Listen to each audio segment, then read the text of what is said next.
Dr. Malaz Boustani, he came highly recommended to me actually from a PharmD colleague of mine. And I have had I've just been so impressed with him.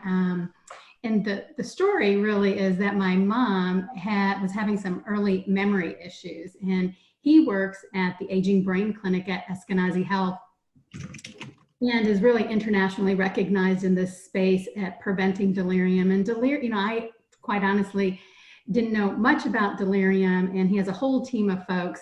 And it seems like there's quite a lot we can do, and what employers can do, and folks in the hospitals, providers, and really all stakeholders. We thought it'd be worthwhile to mention this. When delirium sets in, it's very, very costly. And he'll get into what delirium means, what the signs and symptoms of it are, and and what can be done about it.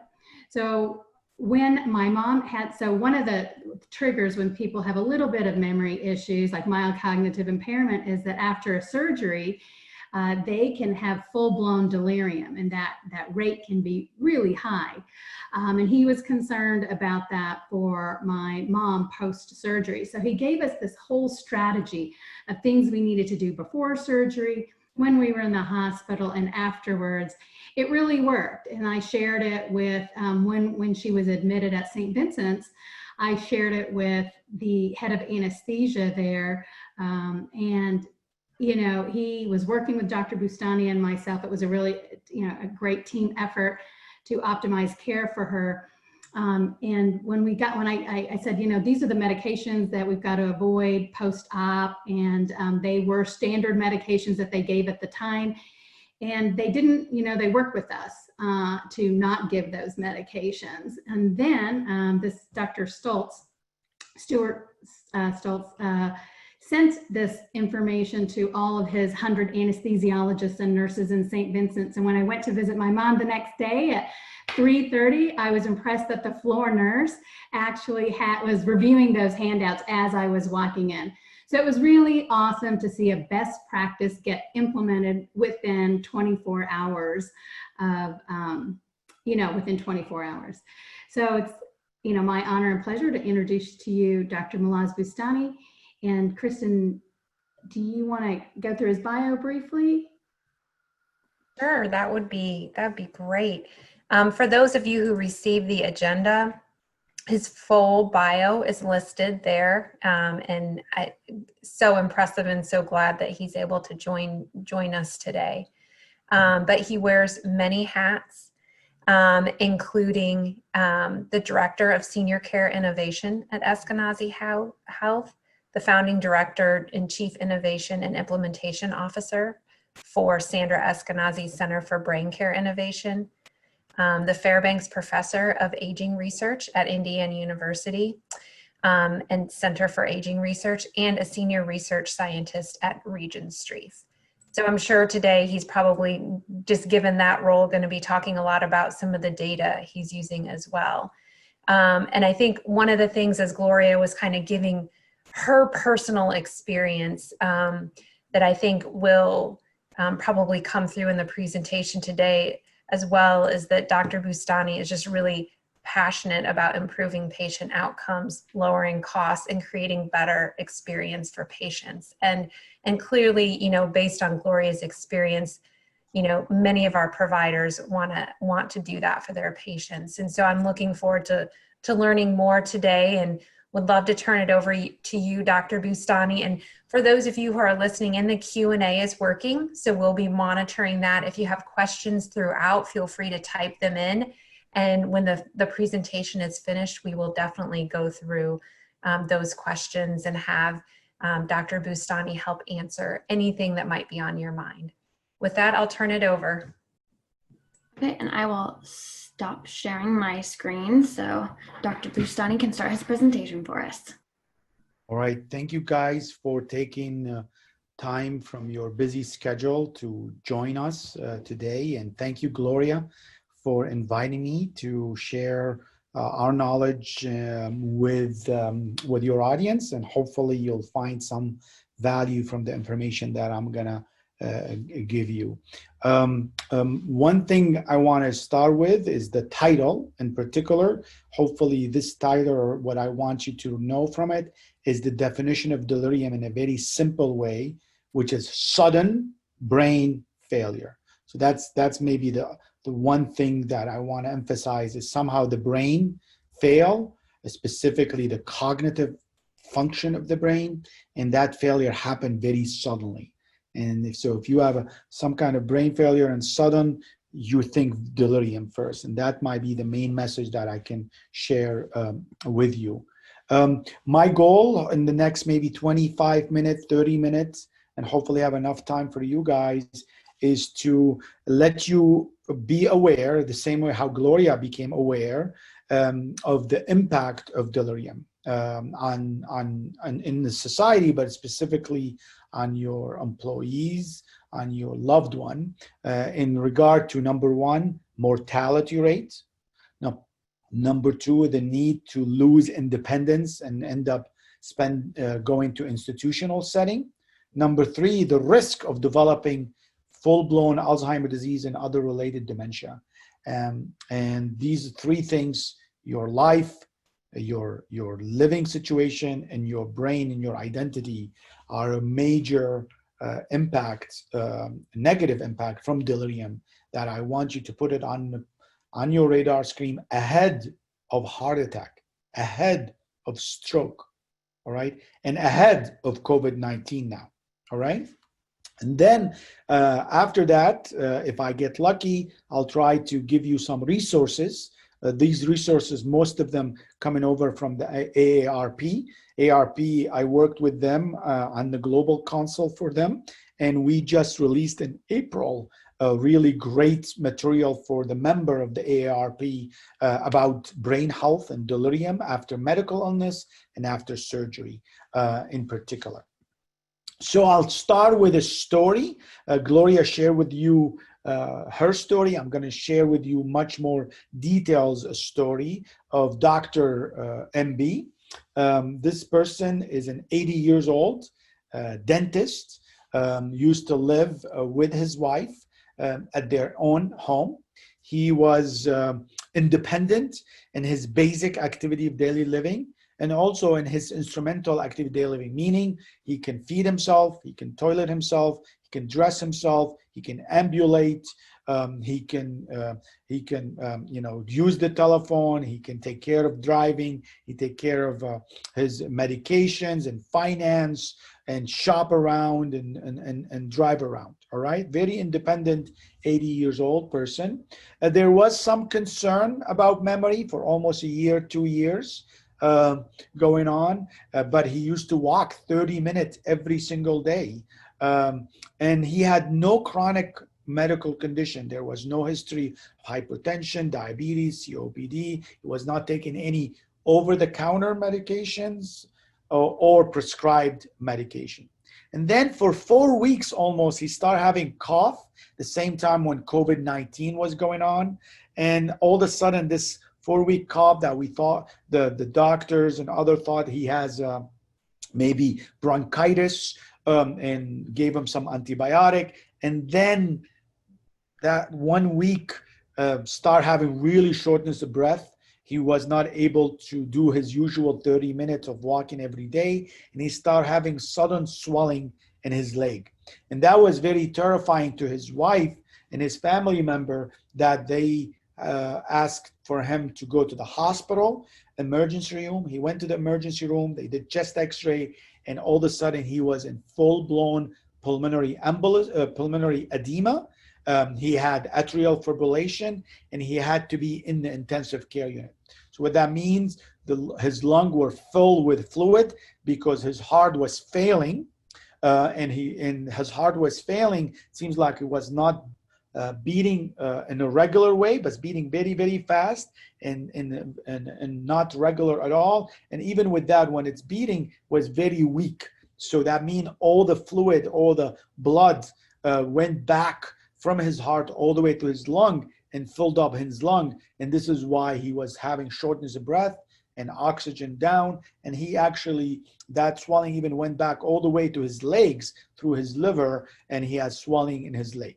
All right. So over there in the ICU, they gave him Lasix or diuretic to get rid of his fluid in his lung. They gave him oxygen. They gave him medicine to make his blood thin, so he won't have a blood clots in his brain. They gave him medicine to make his heart pump slower and medicine to make his heart pump harder.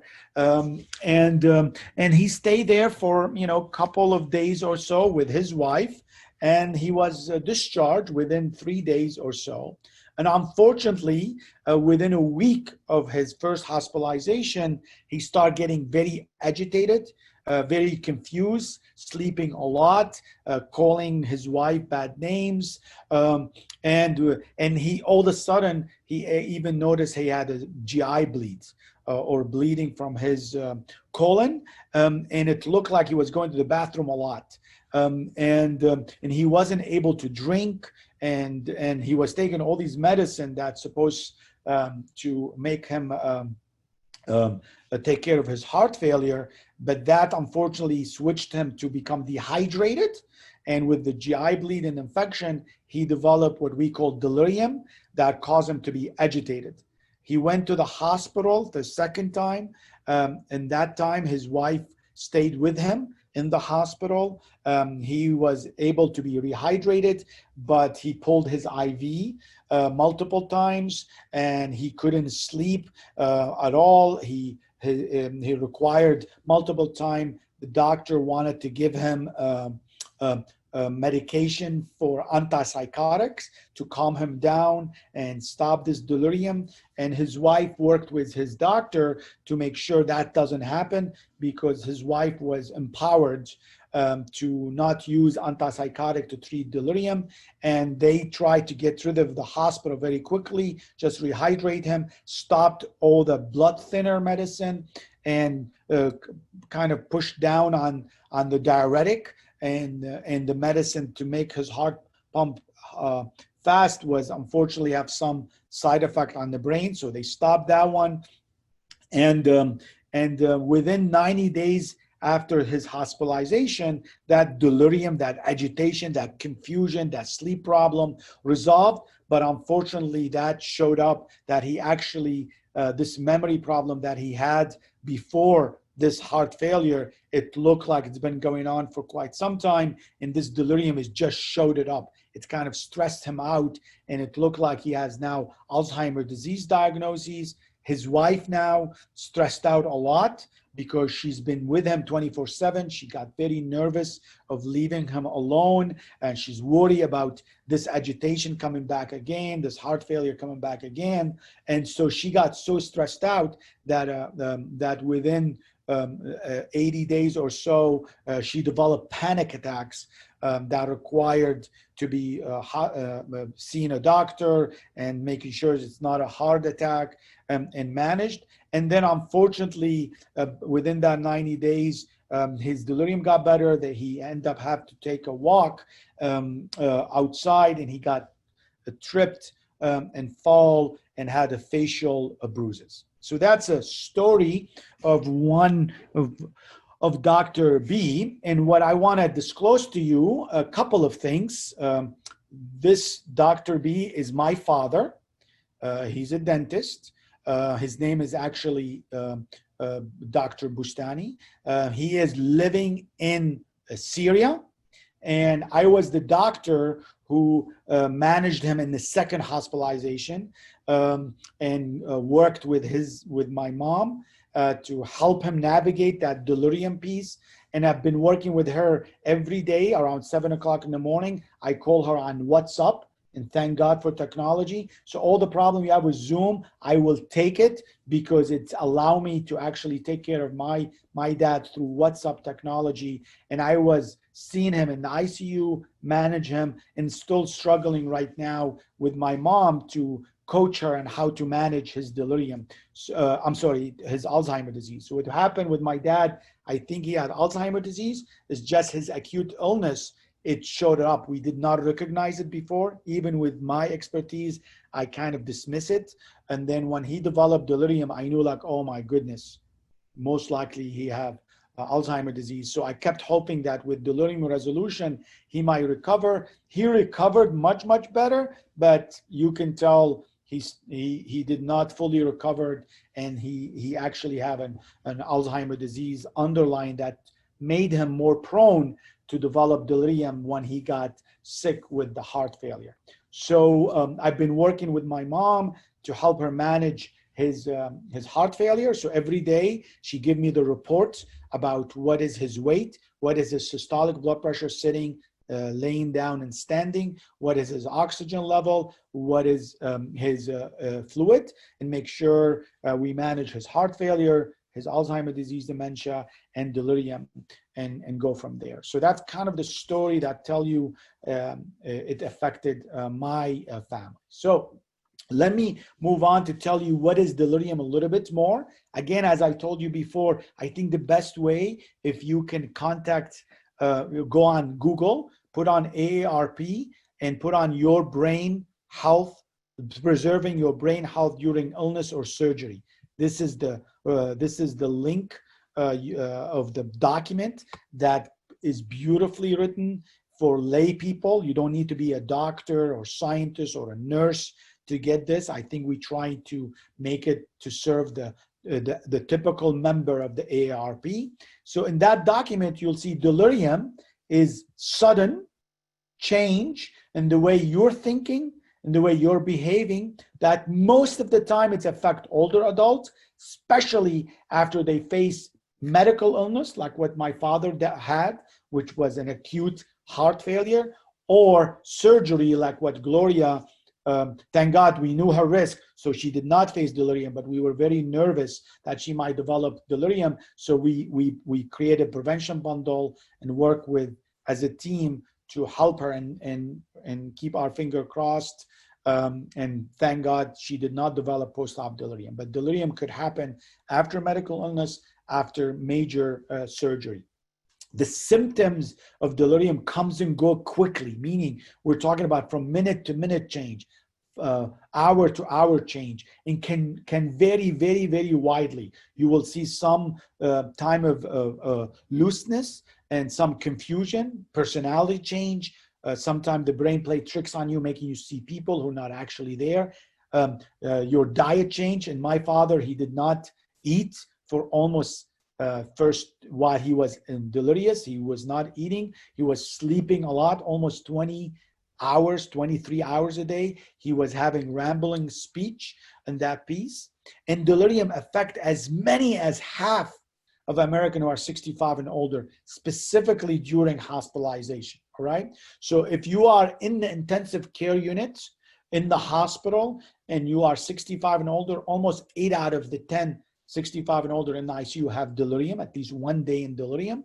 If you unfortunately had a hip fracture, after that hip fracture, 50% have delirium. And if you went to general hospitalization or after surgery, on average, your chance of developing delirium is around 20%. Now, this is just if you're 65 and older. Now, obviously, these numbers can go up very, very high. If you have other risk factor beside age, can go down very, very low if you have no risk factor. So why do you really care about delirium? Number one, I want to let you know, if you care about living as long as possible, like me, I want to live as much as possible, then I don't have to worry just about heart attack, which I can die within 7% chance within 30 days after having heart attack. I need to worry a lot about delirium because my chance of death within 30 days after delirium is 9%, is more than heart attack. And you can see all the campaign that we've been doing to manage heart attack, but we have nothing to do for heart failure, except if you're lucky and came over to our Center for Brain Care Innovation, and we end up working with the entire team and get lucky to have an anesthesiologist who heard us, all right? There was a good chance that Gloria's mom anesthesiologist and surgeon would not have listened to us, but a good thing is they were, the neurosurgeon was a friend of mine, and he listened to me and he took my advice very very seriously because he know that, and the anesthesiologists listen to us. So 9%, 30 days death if you develop delirium during your hospitalization. 1 out of 3 of people who develop delirium during hospitalization, they had to get to an institutional setting like assisted living or nursing home. For us, we were lucky because we decided to keep him in my dad's home, even though there was COVID-19. So we were much more concerned about him going to a nursing home, an institutional in Syria. If you develop delirium, your chance of developing full-blown Alzheimer's disease within 2 to 5 years is 2 to 5 times the odd of those who did not develop delirium. So right now in our Center for Brain Care Innovation, delirium is considered a modifiable risk factor for developing Alzheimer's disease. And this is why we were very serious and prevent it and manage it. And 1/3 of the delirium cases, not all of them, but 1/3 of the delirium cases are preventable.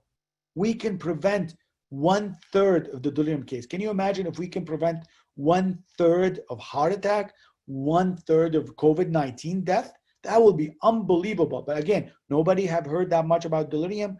Nobody knew that delirium is preventable. Nobody knew that it's such a terrible condition and syndrome that impact your dignity, your independence, and your quality of life. So here's some information now. If you became intrigued by my story and you're like, wait a second, let me just hear a little bit about this delirium. And now, what can I do to actually modify that journey, make sure my loved one doesn't develop delirium? So here, the next 4 or 5 slides, I'll give you some stuff to empower you. So number 1, for delirium, you have to know what is your risk factor for developing delirium. The same way how you need to know your cholesterol, your blood pressure, your hemoglobin A1C, so you can know what's your risk of developing stroke or developing heart attack. We need to start empower people to know what is their risk factor for developing delirium.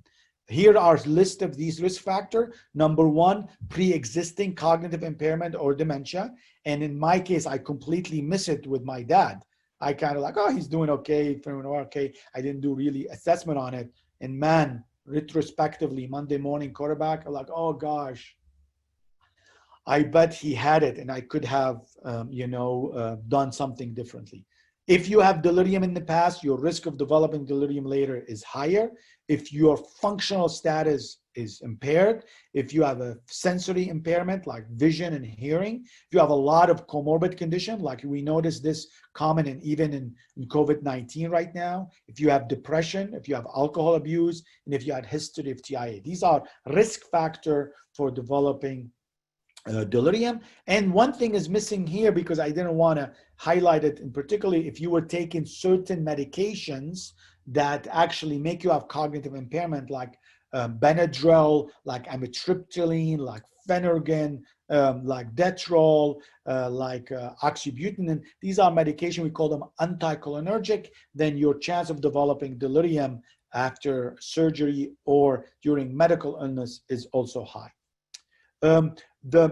Even though you have all these risk factors, if you don't get what we call an insult factor, this is something that happened. So if you end up all of a sudden start taking bad medicine, and this is what I tried to reduce my dad's delirium severity and duration by making sure he doesn't take these bad medicine like hypnotics, benzodiazepine, psychoactive medicine like Haldol, olanzapine, Seroquel.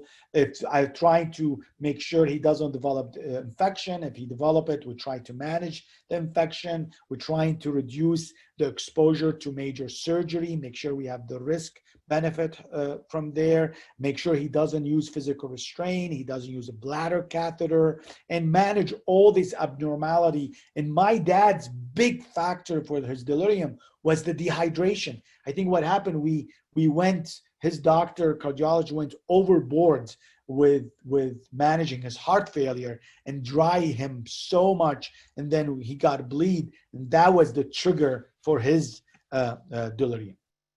So what can you do to prevent delirium? What can you do to make sure your loved one is one of these 3 people who will not develop delirium after medical illness or after surgery. There's a beautiful tips from the AARP in this document that I told you about, preserving your brain health during illness or surgery, by the Global Council of Brain Health that I was part of it. Here's some tips on them. I'm just gonna read them quickly, knowing that your brain is not gonna remember everything. But you will have the resources that you can get in, and you get empowered, and you can demand your doctor, your anesthesiologist, your surgeon, the same way how Gloria demanded for these folks to follow these bundle to prevent delirium. So number one, ask for screening to know your risk or your loved one risk for developing delirium when you are undergoing elective surgery, when you have that chance.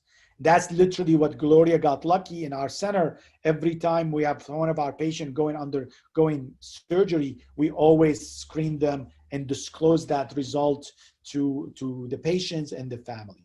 Number two, we have done this with Gloria, is we call prehab for any kind of planned hospitalization. Think about it as the same way as a sporting event: exercise, specific diet, good sleep. Bring a list of your current medicine and including alternative medicine, supplement, over-the-counter medicine with you. If your loved one using eyeglasses, denture, hearing aid, bring it with, and make sure you don't lose it in the hospital. Make sure the person get exposure to day sunlight during the day. During the night, close the room, using earplugs, a sleep mask, bring familiar pillows, a blanket to sleep together, and don't make important financial or other decision until your loved one fully recovered.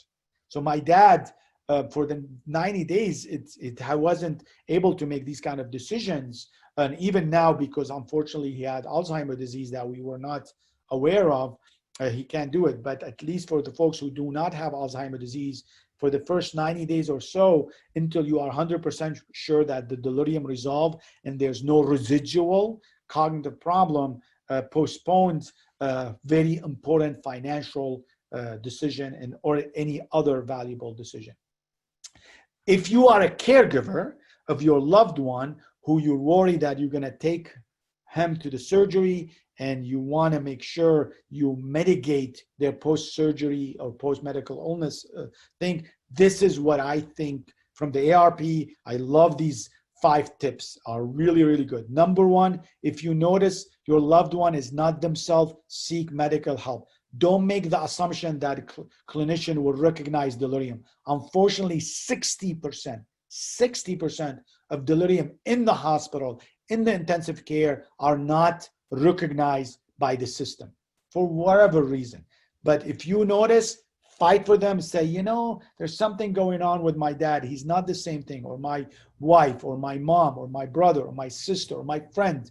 Can you please talk with the doctor or with the nurse and see that he does not have delirium? Specify the word delirium.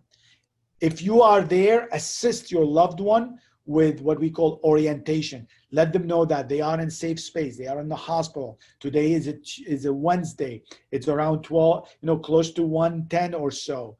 And he went after surgery. He has a heart failure. Question the healthcare provider every time you're noticing that they are using medication, specifically if they're giving medication for sleep or for agitation or for anxiety. Question like, wait, time out. What are you giving and why are you doing it? And I don't know if you're doing that. Don't be dismissal, and empower yourself. The system does not know what to do, all right? And I have to advocate that a lot to protect my dad from the hospital. When you are there, make sure your loved one get out of bed and moving as soon as possible, and prepare them to assist them after leaving the hospital, because the brain fog can last a long time. So make sure you might be the one who can take these decisions at least until delirium resolve and there's no residual cognitive deficit left over from that piece. So that's kind of the tips that I want to share with you. Again, for more information, you can go to the Google, type in preserving your brain health during illness or surgery, or if our colleagues share with you my presentation, there's these link to resources that you can click on, like a Global Council Brain Health. If you click on this one, yes, cannot open. Okay, I can't open it right now, but hopefully you'll be able to open these links and get to know Delirium, take it seriously, and do whatever you can do to protect the brain health of your loved one or yourself after medical illness or surgery. So that's my story for now. I'm sticking with it, but I'm more than happy to take any questions. And if I don't know the answer, I will disclose my lack of knowledge. And I'll try to figure out how I can get you an answer from it, from my network. So thank you so much for listening. More than happy to answer any question.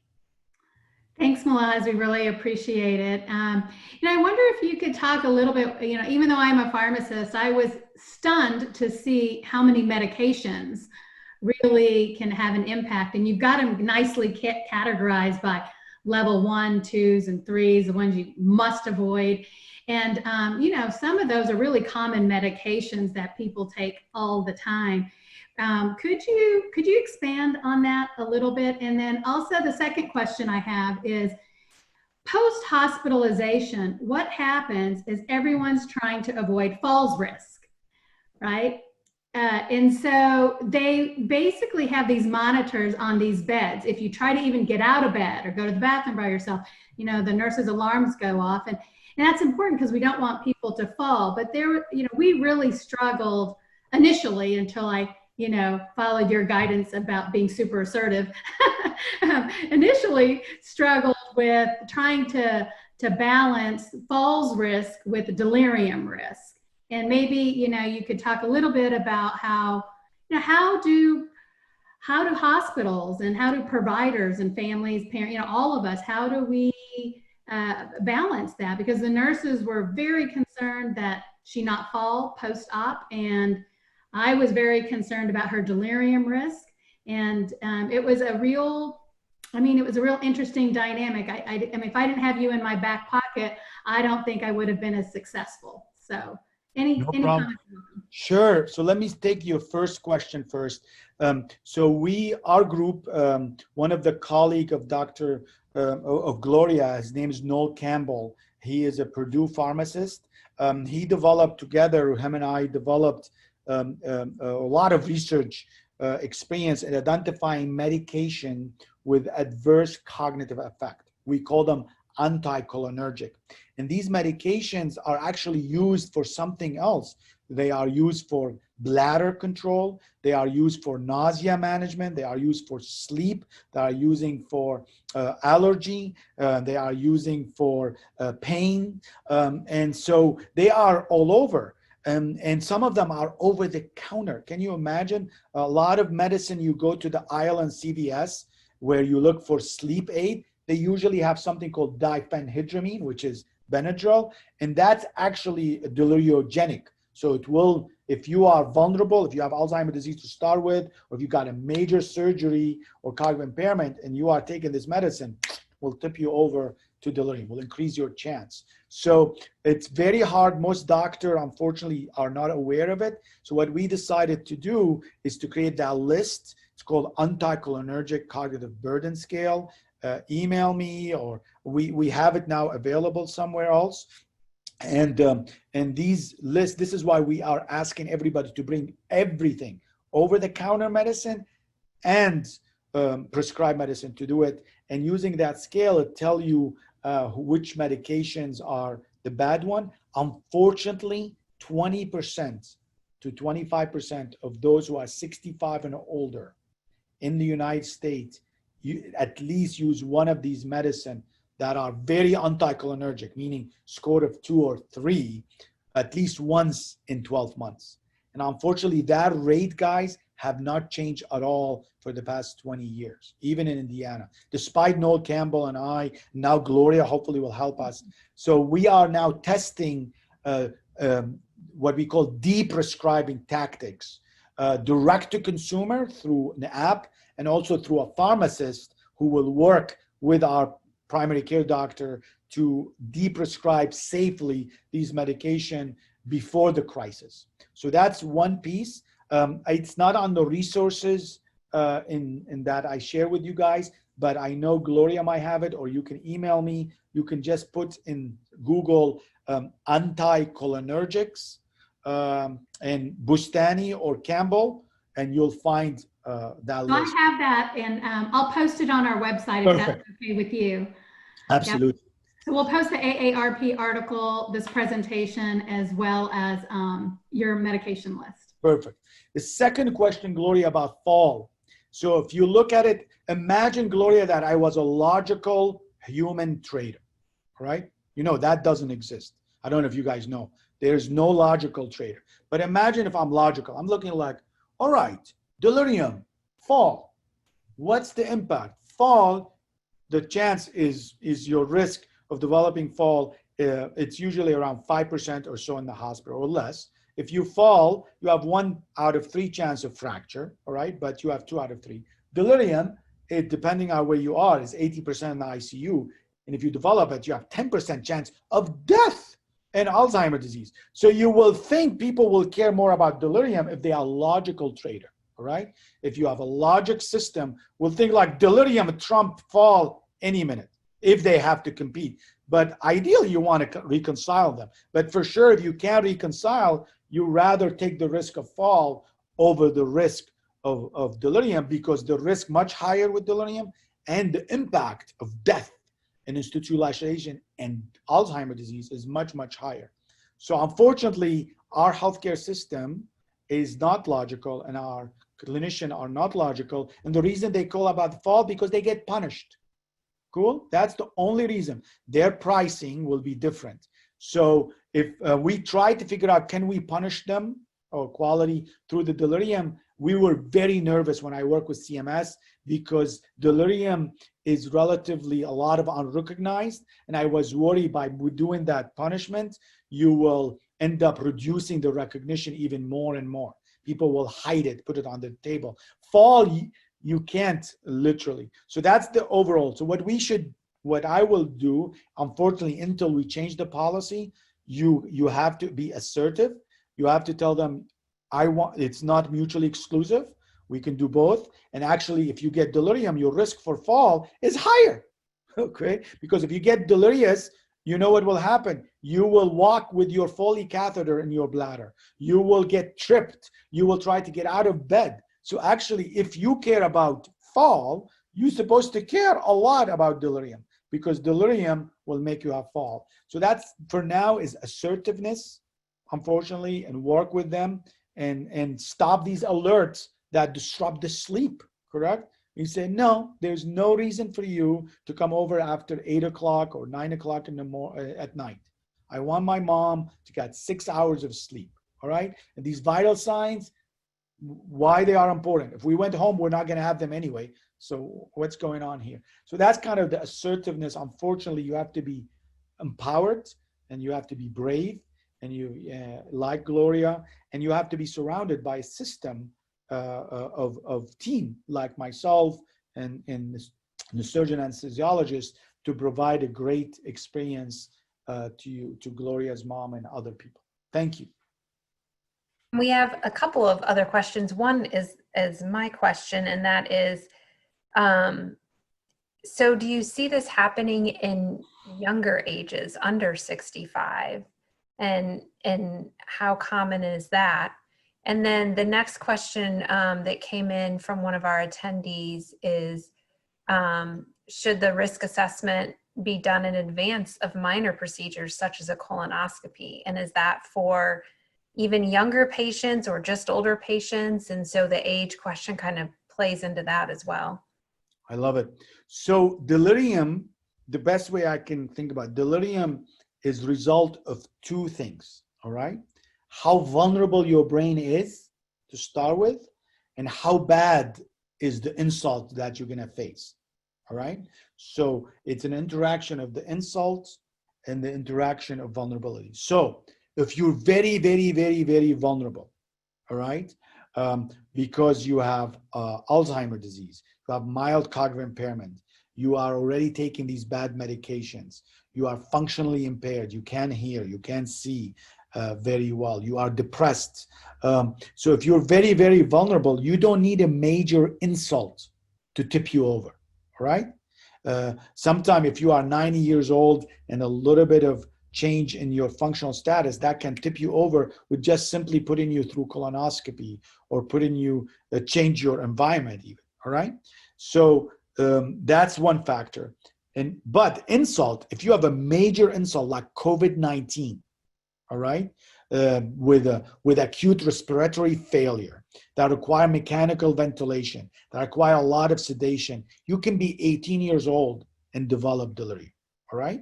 So, and ironically, unfortunately, I was very, very disappointed that with COVID-19, we went to the default and we end up socially isolating people, you know, and over sedating them. And guess what was the rate of delirium? It used to be in our system around 20% or so. It went up all the way to almost 80%. So that's made us rethink, and we end up managing. And in IU Health and Ashkenazi, we end up very quickly, the minute we pick that signal, we allow telehealth and social isolation. We went after it, and we shift our sedative stuff and the different things and mobility and everything else. So young people, let me use the word not young, let's say vulnerable people. If you are not vulnerable, meaning you don't have Alzheimer's disease, you don't take bad medications, you are functionally good, your sensory is good, you don't have depression, you are not alcoholics, then, and you're young, meaning below 65, your risk of developing delirium is very low, except if you get very, very, very sick, like where you have to be on the ventilator, all right? So that's the best way I can figure this out. So now going back to the participant question about screening, it doesn't matter age or not, about colonoscopy. My suggestion for you, it's always to try to identify your vulnerability, you know? So now, if you are an 18 and older, don't worry about it. There's so much other stuff you do, especially if you don't have depression, you don't have functional impairments, you have not have traumatic brain injury, anything else. So colonoscopy, cataract, you know, just educates your family member to be with you and say, hey, if you notice some delirium, just call for help, all right? And before you go for surgery anyway, do rehab anyway. Cool? That will help you. Prehab is really, really good. But if you are older, if you have dementia already, if you have mild cognitive impairment already, if you're functionally impaired, then your risk is very high. Doesn't matter if you are age 18, 80, 60, and or not. My son developed delirium and he was 19 years old. And because his temperature was literally 105, he was dehydrated, he didn't drink that much, and he was taking medicine to help him better, you know, and he got delirious. But the minute we hydrated him, managed him, things like that, he recovered. So I see it, but he needed to be really, really big insult. Like his temperature was very, very, very high. And he was very, he didn't drink because he lives in his dorm. So he wasn't drinking for almost 2 days, you know? So he was dry and high temperature, and that tipped him over to develop delirium. Very good. And other participants and attendees, please feel free to send any questions to the Q&A. We have one in here. I'll read off to you, and I have another one as well. Do you see issues with pain management and opioids in the hospital setting? This participant mentioned she saw this a lot when taking care of her mother who had vascular dementia. When she was in the hospital, they always wanted to treat her pain, but of course the opioids had far worse effects than the pain itself. Well, that's very, very, very hard. And because if pain itself can trip you to develop delirium, especially if you have vascular dementia or Alzheimer's disease dementia, and over treating pain with opioids and other medication can tip you over. So the best way is to use non-pharmacologic intervention and sometimes plain Tylenol around the clock, it's underappreciated analgesic. All right. So combination of local anesthetic, local management of pain, and Tylenol around the clock can manage your pain so you won't be tipped over to delirium superimposed on your vascular dementia. But unfortunately, some of these medicine, opioid medicine, especially in dementia, can tip you over. So it's a very tough one. In these circumstances, I always do two things. Number one, the question is why that patient need to go in the hospital in the first place. But let's imagine there was no other way that he or she was suffering. Second one is I will ask the hospital, do you have a geriatrician? Do you have an acute care for the elderly unit, an expert team that can help you out? Advocate for geriatrician, advocate for expert, the same way how you don't go to surgery and ask for somebody to operate on neurosurgery who's not a neurosurgeon. We geriatricians are really trained on that piece, but there's no demand for us. So no hospital want, because there's no demand for us. We're not very cool, correct? I'm cool because I'm a scientist and innovation, but as a geriatrician, it's not very cool. We get actually paid less when we do geriatric than the other one. But if we start creating demand from the hospital to create these ACE and make sure the hospital are age friendly, then there will be more and more chance for Gloria's story to be generalizable to everybody. Very good. We have an oncologist in attendance, and she asks, we use CARG score before starting chemo to assess risk of severe adverse outcome, and wants to know, is there a way to calculate such score for older inpatients to assess delirium risk? Yeah, there is. So we are actually developing this there's a lot of risk management. That person, if you email me, mboustan@iu.edu, mboustan without the I, @iu.edu, I'll connect you to one of my postdoc who actually did systematic review about delirium risk modelings, and I'll connect you to our oncologist surgeon who actually developing passive digital marker for risk of delirium postoperatively. So there is a lot of model, very simple one. Some of them require cognitive assessment, and which might not be scalable, and some of them are not. So email me, and I'll get you resources to create a risk modeling for your patients. Excellent, thank you. Another question's come in, and our participant wants to know, is depression the only mental health issue that predisposes patients to developing delirium? Well, so far, it's very complicated mental health because the medication for mental health have anticholinergic effects. So, for example, olanzapine or Zyprexa is a well-known anticholinergic.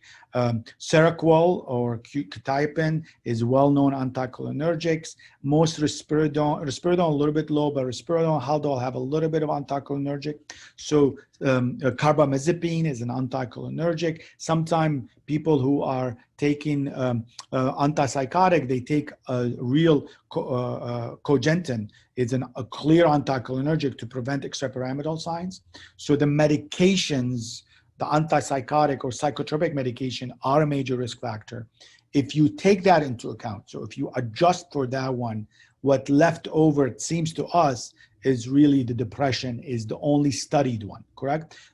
That doesn't mean a patient with severe mental illness or bipolar disorder might have that one. I think if we take away the medication, what left over after adjusting with the antipsychotic medication, it looked like depression is the only one that we have identified in our research, but I won't be surprised if there are any other brain health illnesses that could be a risk factor. But for now, is depression and alcoholism. So, Malaz, I have a question. And you had mentioned prehab, and I thought this was something we spent a lot of time on. It's something maybe as a takeaway for everyone is what can we do on the front end to prevent delirium? And this is something employers can use, and and carriers, and just to get that education and messaging out. Could you talk a little bit about your prehab strategies? Yes, ma'am. So what we have done, we created prehab prevention bundle. We are trying to implement it in research studies and stuff. What so far the elements for them are 3 prehab. So one is physical prehab. So as much as you can, if you can do 150 minute of moderate intensity exercise per week, that will be really, really good. Number 2 is cognitive rehab. And that is around 2 hours of cognitive exercise every day for at least 2 weeks or so before the elective surgery, if you could.